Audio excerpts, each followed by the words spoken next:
Jadi bismillah, kita akan mencoba mendiskusikan materi selanjutnya.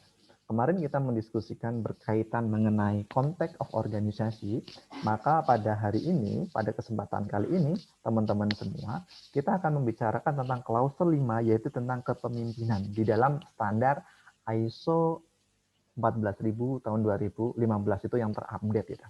Jadi di dalam ISO 14.001 tentang sistem manajemen lingkungan, ini seperti halnya dengan ISO-ISO lainnya, yaitu berkaitan mengenai klausul 5 tentang komitmen di sana atau tentang kepemimpinan juga. Dalam bentuk apa? Maka kita akan lihat ada di klausul 5.1 atau klausul 5.1, di situ menyatakan secara garis besar ada tentang kepemimpinan dan komitmen. Bentuknya seperti apa? Bahwasanya di dalam kepemimpinan dan sebuah komitmen ini, dalam SML ini bisa terintegrasi atau mengintegrasikan dengan sistem lainnya yang ada di dalam perusahaan. Yang sempat saya sampaikan, komitmen ini, kepemimpinan ini bisa diintegrasikan. Misalkan dalam bentuk sebuah kebijakan. Maka di dalam kebijakan lingkungan, ini bisa digabungkan, bisa diintegrasikan dengan kebijakan lainnya. Tentang lingkungan, tentang K3, tentang mutu, tentang food safety, itu bisa.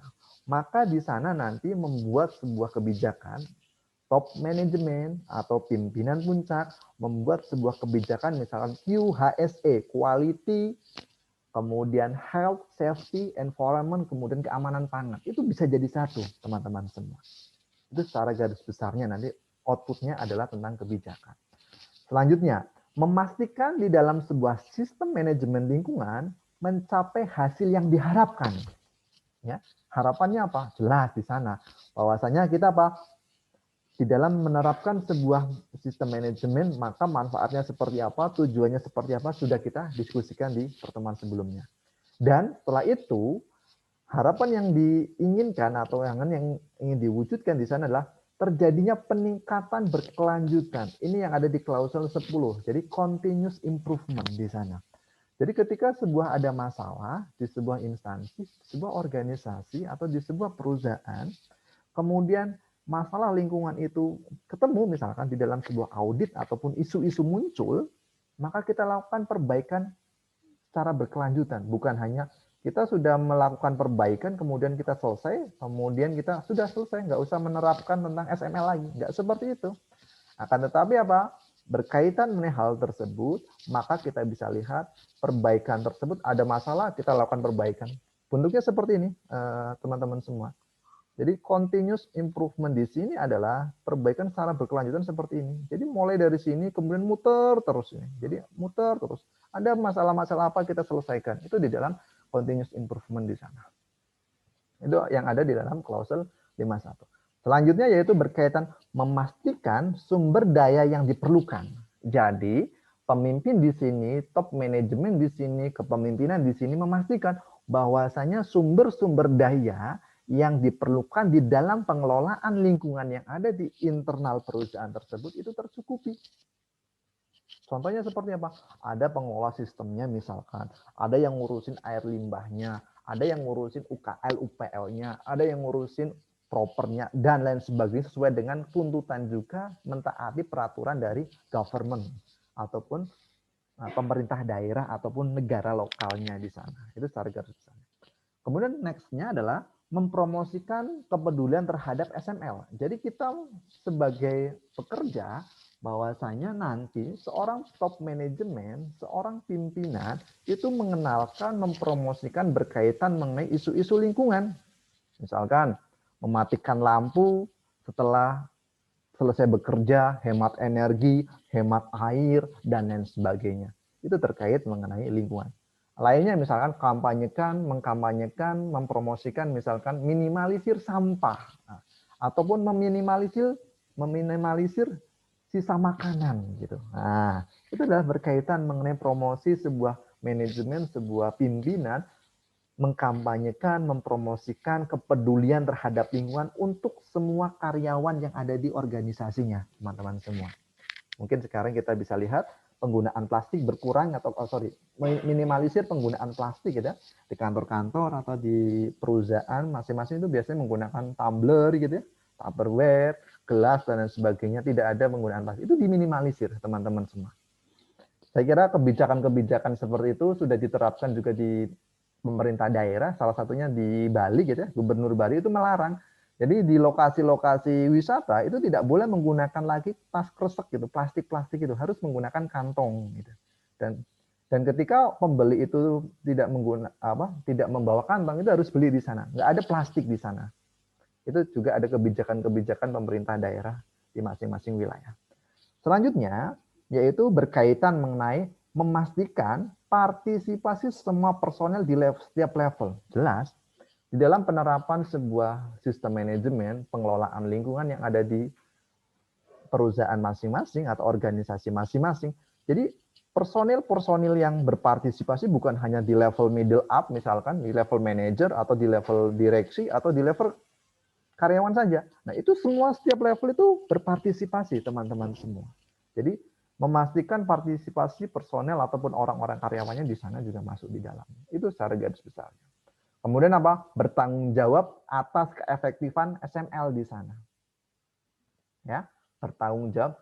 Betul nggak sih sistem yang kita adopt, sistem yang kita terapkan itu efektif untuk melakukan pengelolaan lingkungan? Terjadi efisiensi atau tidak? Nah, itu. Mulai dari penggunaan air dan sampai minimalisir limbah di sana. Itu konteksnya secara garis besar. Kemudian di klausel 52 di sini teman-teman semua, maka kita mengetahui di dalam standar menetapkan kebijakan lingkungan di sana. Ya, di sana. Misalkan apa? Sesuai dengan tujuan dan konteksnya. Ada kebijakan lingkungan yang sesuai dengan arah lingkungannya. Tadi kalau digabung gimana, Pak? Boleh, gitu kan? Karena sistem ini terintegrasi dengan sistem lainnya. Selanjutnya, mencakup komitmen untuk perlindungan lingkungan dan pemenuhan kewajiban. Nah, di sana. Bagaimana sebuah institusi, sebuah organisasi, sebuah perusahaan berkomitmen untuk melindungi atau memberikan perlindungan tentang kualitas lingkungannya di sana. Tidak apa? Tidak terjadi atau tidak mencemari pencemaran lingkungan di wilayahnya. Bahkan kita berkomitmen bahwasanya memenuhi kewajiban-kewajiban yang diberikan oleh government atau local government atau regulasi atau standar yang dipersyaratkan. Kemudian selanjutnya yaitu berkaitan dengan peningkatan berkelanjutan di sana. Dan hal ini semua ya yaitu untuk apa? Menjamin kebijakan lingkungan ya dikomunikasikan, dipahami dan diterapkan. Ini teman-teman semua. Jadi kebijakan lingkungan ini mudah dipahami, kemudian dikomunikasikan kepada para stakeholder ataupun kepada para pekerja, pada visitor dan lain halnya. Itu secara garis besarnya berkaitan mengenai kebijakan lingkungan. Perlu saya sampaikan sekali lagi bahwasanya di dalam kebijakan lingkungan ini bisa diintegrasikan dengan kebijakan lainnya seperti halnya tentang mutu, tentang K3, tentang food safety dan lain hal. Itu yang ada di klausel 5 tentang kepemimpinan. Yang terakhir yaitu di klausel 53 yaitu tentang menetapkan peran, tanggung jawab dan wewenang organisasi atau kewenangan organisasi. Jadi peran organisasi itu seperti apa? Tanggung jawab organisasi itu bagaimana? Wewenang organisasi atau perusahaan itu seperti apa? Di situ ada. Nah, ini semua nanti akan muncul juga di mana? Ada namanya dokumen manual. Ada namanya dokumen manual tentang SML, dokumen manual tentang sistem manajemen lingkungan di sana. Itu teman-teman semua. Nah, ini secara garis besarnya, secara detailnya di kepemimpinan di 51, yaitu mengambil akuntabilitas atas keefektifan sistem manajemennya. Sudah efektif tidak sebuah sistem manajemen yang kita terapkan di lingkungan kita? SML kita sudah efektif atau tidak? Selanjutnya, memastikan kebijakan dan sasaran lingkungan ditetapkan dan selaras dengan konteks organisasi tujuan arahan strategis perusahaan atau sebuah organisasi di sana. Yaitu apa? Kebijakan kita adalah selaras gitu ya. Bahwasanya kita punya arahan strategis sebuah organisasi atau sebuah perusahaan. Bahwasanya apa? Kita akan mengelola pengelolaan lingkungan untuk apa? Mencegah terjadinya global warming, perubahan iklim dan lain sebagainya. Itu adalah terkait isu-isu lingkungan. Nextnya adalah memastikan integrasi persyaratan sistem manajemen lingkungan ke dalam proses bisnis organisasi. Nah, ini ada integrasi yang tadi saya sampaikan. Memastikan sumber daya yang diperlukan untuk sistem SML ini tersedia. Kita sudah diskusikan tadi, sumber daya dari berbagai macam, mulai dari sarana prasarana, mulai dari SDM, gitu ya, kelengkapannya, gitu, unit-unit pengelolaannya, dan lain hal. Itu terkait dengan SML. Kemudian melakukan komunikasi, ya jelas di sini. Jadi kita komunikasikan kebijakan kepemimpinan tersebut, kita komunikasikan secara menyeluruh dari level bottom sampai ke level up-nya, misalkan dari level bawah sampai ke level atas, visitor, kemudian pihak yang berkepentingan, dan lain sebagainya. Ini secara garis besarnya dan secara detailnya teman-teman berkaitan mengenai kepemimpinan dan komitmennya.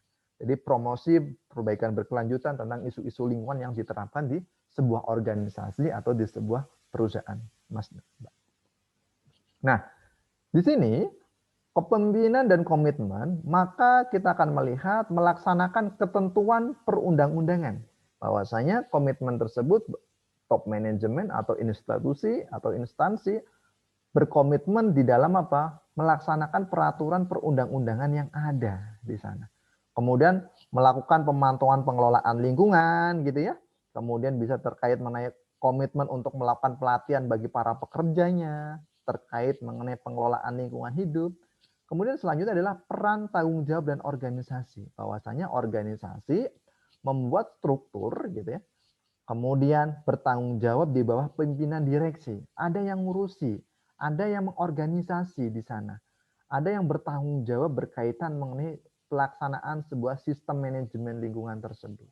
Itu teman-teman secara garis besarnya. Nextnya adalah bagaimana kontribusi sebuah pemimpin di sana, bagaimana kontribusi di dalam kepemimpinan di sana. Nah, kita akan lihat di situ.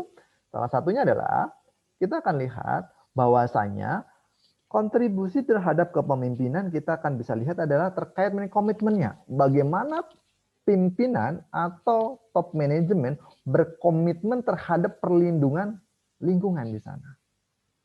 Nextnya adalah target. Meningkatkan kinerja lingkungan dengan target. Ada targetnya di sana. Ada sasaran dan targetnya. Poinnya adalah itu. Nextnya misalkan kita bisa lihat juga tentang mitigasi. Yaitu melakukan mitigasi potensi pengaruh merugikan dari kondisi lingkungan. Misalkan ada terjadi tumpahan bahan-bahan kimia. Sehingga apa? Terjadi, saya sampaikan sekali, terjadi pencemaran lingkungannya. Maka di situ kita lakukan mitigasi. Nextnya adalah keuntungan. Jadi mendapatkan keuntungan finansial dan operasional di sana. Bahwasanya kepemimpinan berkontribusi terhadap ini, teman-teman semua. Sampai nanti kita ada namanya informasi, kemudian ada kepercayaan konsumen, sampai nanti ke dalam penataannya. Yaitu berkaitan dengan isu-isu lingkungan dalam sustainability tentang lingkungan, keberlanjutan di dalam sebuah pengelolaan lingkungan di sana. Itu teman-teman semua. Nextnya adalah bahwasanya komitmen terhadap perlindungan lingkungan kita bisa akan lihat di sini dengan cara apa? Kita harus benar-benar bersungguh-sungguh menetapkan sebuah komitmen, bersungguh-sungguh untuk menetapkan sebuah kebijakan, yaitu dengan melindungi lingkungan yang melibatkan beberapa hal. Salah satunya adalah berusaha mencegah upaya terjadinya polusi. Baik polusi udara, baik polusi tanah, ataupun polusi air, teman-teman. Mengurangi sampah dan menerapkan hierarki eliminasinya. Kita mengurangi sampah, meminimalisir limbah, membuat daur ulang, pembuangan yang aman dan efektif. Itu adalah salah satu bentuk komitmennya. Mengganti energi dari bahan fosil menjadi energi terbarukan. Nah, ini salah satu yang lagi digodok di beberapa negara juga ya, tentang isu-isu lingkungan. Kemudian apa? Pemanfaatan air yang lebih berkelanjutan di sana. Salah satunya adalah itu. Selanjutnya, maka kita akan bisa lihat dengan cara apa lagi? Pencegahan polusi dengan pemisahan limbah sejak dihasilkan, kemudian penyimpanan, kemudian pemusnahan sesuai dengan compliance atau regulasi yang mengatur di dalamnya. Kita bisa pisahkan gitu. Warna limbah organik, anorganik, dan lain sebagainya. Limbah B3 gitu. Selanjutnya itu pemanfaatan air dengan efisien. Nah, jelas di sini bahwasanya air itu sebuah kebutuhan dasar, kebutuhan pokok bagi seluruh manusia di sana. Jadi kita memanfaatkan air dengan efisien di sana. Bagaimana kita keberlangsungan air tersebut, kemudian bagaimana kita mengatasi agar tidak terjadi polusi, pencemaran air, dan lain sebagainya. Nextnya adalah kita bisa melakukan dengan cara penerapan dengan prinsip 3R ataupun daur hidup produk selama proses dengan cara reduce, reuse, recycle, dan lain sebagainya.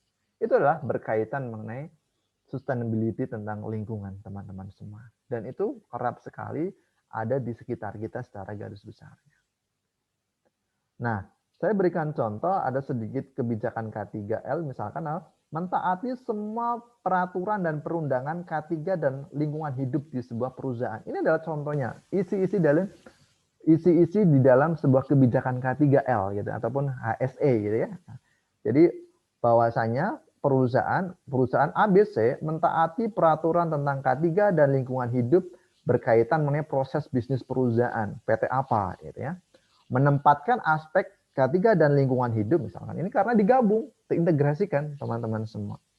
Berkaitan mengenai pelaksanaan operasional, terjadinya lingkungan kerja yang aman, kondusif bagi semua karyawan. Itu poin-poinnya. Ini secara garis besarnya. Melakukan identifikasi pengendalian aspek K3 lingkungan hidup gitu kan untuk mengendalikan risiko dan dampak yang ditimbulkan untuk mencegah sedini mungkin terjadinya sebuah kecelakaan, pencemaran lingkungan akibat pekerjaan ataupun pencemaran lingkungan lainnya akibat terhadap proses produksi di sana serta mencegah terjadinya kecelakaan kerja dan penyakit akibat kerja. Ini secara garis besar berkaitan mengenai isi-isi kebijakan HSE ataupun kebijakan K3L-nya, teman-teman semua. Nextnya adalah meningkatkan kompetensi karyawan terkait mengenai K3 lingkungan hidup. Nah, ini salah satunya kompetensi perusahaan atau manajemen memberikan peningkatan kompetensi terhadap SDM-nya di sana. Ya. Kemudian melakukan komunikasi secara efektif dan kerjasama, saya kira seperti ini yang tadi saya sampaikan. Melakukan kajian ulang secara berkala berkaitan mengenai perbaikan secara terus-menerus tentang pelaksanaan atau pengelolaan K3 lingkungan hidup secara berkelanjutan. Begitu teman-teman semua secara garis besar di dalam konteks leadership atau kepemimpinan di dalam klausul 5.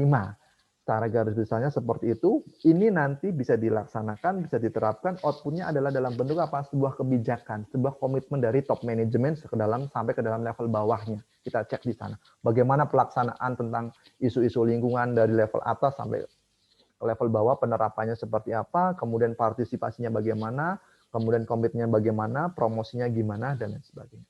Itu secara garis besar yang bisa saya sampaikan terkait mengenai kebijakan K3L atau terkait mengenai klausul 5 tentang leadership secara garis besarnya.